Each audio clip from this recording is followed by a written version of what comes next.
আজকে বাড়ির কাজের জন্য কিছু জিনিস কিনতে যাব, সেজন্য রেডি হয়ে নিচ্ছি।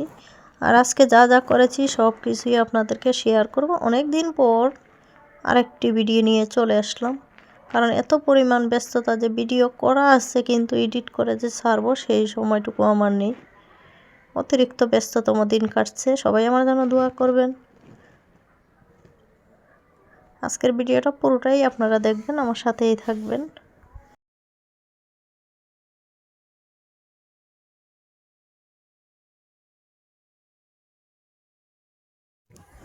আর কিভাবে টাইলসের মধ্যে পুটিন লাগায় সেটাও একটু দেখিয়ে দিব। অনেক ক্ষেত্রে আমি দেখেছি যে কি দিয়ে লাগায়, আর এখন দেখলাম যে মহিলারা হাত দিয়েই পুটিন লাগিয়ে নিচ্ছে টাইলসের মধ্যে। কিন্তু এখন আমরা যেই মিস্ত্রিগুলো কাজ করেছে সবাইকে বিশ্বাস করেছিলাম, কিন্তু অনেক কাহিনী দেখলাম যে, কারণ আমি তো সবসময় খেয়াল করতে পারি নাই। ওনাদের কাজ শেষ হওয়ার পরে ওনারা যা মনে চায় তাই নিয়ে নিয়ে চলে গেছে। এই যে আপুরো টাইলস লাগাইলো, টাইলসে পুটিন লাগানোর পর যে বালতিগুলো ছিল যেগুলো দিয়ে কাজ করতেছিল সবগুলো নিয়ে চলে গেছে। পরে আমি দেখতে পেলাম। আসসালামু আলাইকুম সবাইকে। সবাই কেমন আছেন? আশা করি ভালো আছেন। আমি আলহামদুলিল্লাহ আপনাদের দোয়ায় ভালো আছি। তবে প্রতিদিনের মতো আরেকটি ভিডিও নিয়ে আমি চলে আসলাম, কারণ কাজের ব্যস্ততার জন্য আমি ভিডিও দিতে পারতেছি না অনেক দিন ধরে। আজকে নতুন একটি ভিডিও নিয়ে চলে আসলাম, যেহেতু মাশাআল্লাহ আলহামদুলিল্লাহ আমাদের বাড়ির কাজ আবার চলতেছে, সেজন্য কিছু মালামাল কিনবো। তো এবার চেষ্টা করতেছি যে আমি সাথে গিয়ে কিছু কেনাকাটা করি। আমার পছন্দ মতো কিছু রুমের জন্য, ফ্ল্যাটের জন্য জিনিসগুলো আমি একটু কিনবো। বাজেট অনুযায়ী যেটুকু ভালো পাওয়া যায় সেটুকু কেনার চেষ্টা করব। সেজন্য ওর বাবার সঙ্গে চলে গেলাম টাইলসগুলো পছন্দ করতে। কমেটগুলো, হাই কমেট, লো কমেট যা যাচ্ছে সেগুলো একটু পছন্দ করে দেব। সেজন্যই দুজনে মিলে চলে গেলাম। মুন্ডাটা রেখে এখন শোরুমের ভিতরে চলে যাব। দোকানগুলোতে ঘোরাঘুরি করে যাচাই বাছাই করা হবে। আর সন্ধ্যার দিকে, রাত্রের দিকে কিন্তু ঘুরতে ভালো লাগে, তখন কোনো মেয়েদের জন্য কোনো কাজ থাকে না। তো এখন প্রত্যেকটা দোকানে ঘুরে ঘুরে দেখতেছি যে কোনটা নিলে ভালো হয়, বাজেটটা কেমন, বাজেট অনুযায়ী মাল কেমন হবে সেটা একটু দেখার চেষ্টা করতেছি। যেহেতু আমাদের ছোটোখাটো ফ্ল্যাট, এত বড় না, আমরা হাই ফাই না, আমরা মধ্যবিত্ত, সেই অনুযায়ী আমরা লাগাবো। তারপরে আল্লাহ যেটুকু দিয়েছে শুকরিয়া আলহামদুলিল্লাহ, ওইটুকুর মধ্যে আল্লাহর দরবারে শুকরিয়া আদায় করছি।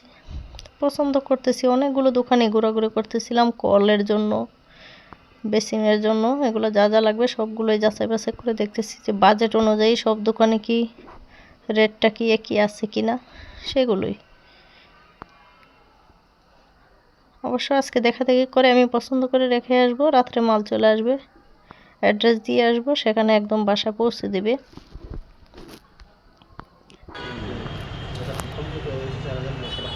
এখন স্ট্যান্ডগুলোও দেখতেছি।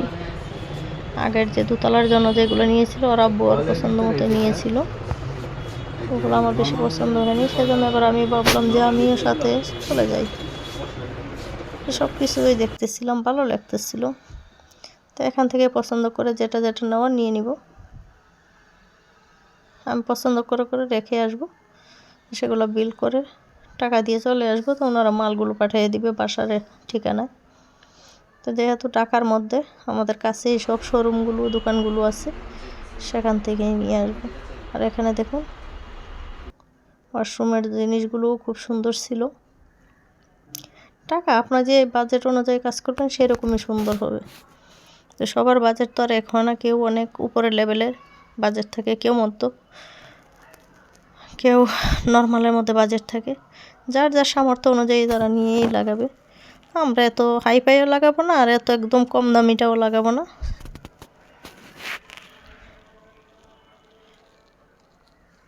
আমরা বাইক নিয়ে গিয়েছিলাম, এখন আমি আবার দোকানের মধ্যে বসে আছি, আর আব্বু আবার বাইকটা ওই পাশে নিয়ে আসবে, যেহেতু ভিতরে রেখেছে। একটা রিস্ক, যে কোনো মুহূর্তে চুরি হয়ে যেতে পারে। আমি দোকানে বসে একটু ছবি তুলতেছিলাম, একটু ভিডিও করতেছিলাম। আর যারা যারা আমার ভিডিওটা দেখবেন সবাই মাশাআল্লাহ আলহামদুলিল্লাহ, সবাই আমার জন্য দোয়া করে দেবেন, আমাদের ফ্ল্যাটের জন্য দোয়া করে দেবেন, সবাই মাশাআল্লাহ বলে দেবেন। আর যারা আমার ভিডিওটা দেখে ভালো লাগে অবশ্যই চ্যানেলটিকে সাবস্ক্রাইব করে দেবেন, লাইক কমেন্ট এবং শেয়ার করতে অবশ্যই ভুলবেন না। আর আমার প্রতিদিনের ভিডিওগুলো দেখতে যাদের ভালো লাগে তারা অবশ্যই নোটিফিকেশনটা অন করে রাখবেন, সাবস্ক্রাইব করে ডান পাশে একটা বেল বাটন আছে সেটাকে ক্লিক করে অন করে রেখে দিবেন, তাহলে আমার সব ভিডিও আপনাদের মোবাইলে চলে যাবে। তো সবগুলো পছন্দ করে আমরা বিল টিল করে রেখে বাসায় চলে আসলাম। এসে এখন রাত্রে আর ভিডিও করা হয়নি। পরের দিন দুপুরবেলা একটু রান্নাবান্না করতেছি, সবজি ফুলকপি রান্না করব মাছ দিয়ে। শীতের মধ্যে কিন্তু ফুলকপি মাছের সবজিটা কিন্তু এত মজার হয় বলার বাহিরে। সেটা রুটি দিয়ে খাওয়া যায়, ভাত দিয়ে খাওয়া যায়, বাসি হলেও ভালো লাগে। কিন্তু আমার ঘরে সবজি আমরা দুজনে বেশি খাই, আর কেউ কিন্তু সহজে খায় না সবজি। শুধু মাছটা উঠিয়ে খেয়ে নেবে ওরা 4 জন, শাশুড়ি ননাস আর বাচ্চা 2 জন। আমি আর ওর বাবাই বেশি সবজি খাওয়া হয়, ভাত অল্প খাই কিন্তু সবজিগুলো বেশি খাই। তো যা যা রান্না করেছি সেগুলো নিয়ে খেতে বসে গেলাম।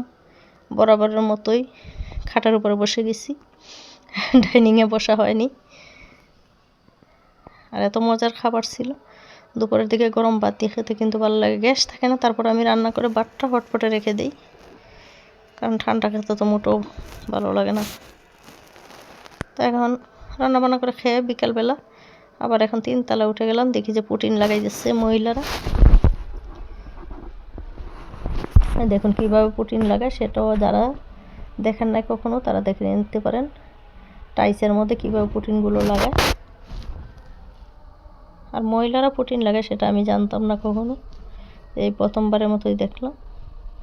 আমি যখন দেখতে গেলাম যে কীভাবে লাগাচ্ছে তখন দেখি যে মাঝখানে ফাঁকা ফাঁকা রয়ে গেছে, কারণ কাজে ফাঁকি দিবে যত যাই হোক নিজের মতো করে। কিন্তু কেউ আপনার নিজের কাজটা আপনি যেমন যত্ন সহকারে করবেন, কাজের লোকরা কিন্তু এত সুন্দর করে করে দিবে না, এটা একদম বাস্তব। আমি গিয়ে দেখি যে মাঝখানে পুটিন লাগানো হচ্ছে না, ফাঁকা ফাঁকা রয়ে গেছে। তারপর আমি দেখিয়ে দিলাম, এটাই স্বাভাবিক। এটাই এই যে পুটিনগুলো লাগাচ্ছে। আর ওনাদের কাহিনীটা হচ্ছে, ওনারা পুটিন লাগানো শেষ হওয়ার পরে যখন টাকা নিয়ে চলে যাবে, আমি তো জানতামই না। আর আমার এমন একটা স্বভাব আছে না যে আমি গেট পর্যন্ত একদম দেখাই দিয়ে আসি, ওনারা অনেক কিছু নিয়ে চলে গেছে।